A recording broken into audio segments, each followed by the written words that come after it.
Assalomu alaykum kanal a'zolari, mehmonlariga. Mana xudo xolasa Qirg'iziston ovqatidan apparatimizga zakaz qilishdi.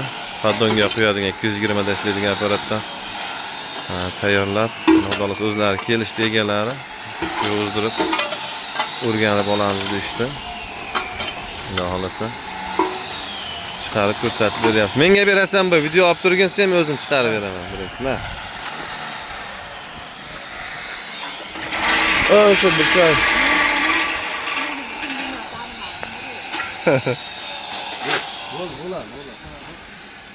Bulalım.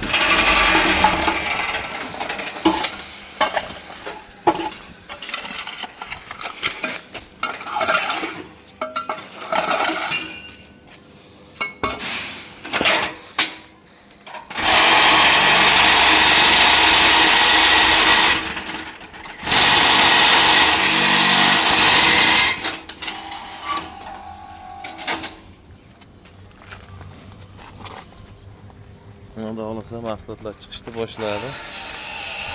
Qoptashanglar, to'k o'ringlar sen bu. Xullas qilib, apparatimiz 220 voltda ishlaydi. Meshalkasi ham bor, 3 fazalik, aravasi komplekt holatda. Ovqatga xudo xolasa yo'lga chiqyapti mana. O'shaqa to'k o'ringlar, boshqa paddon yo'q endi.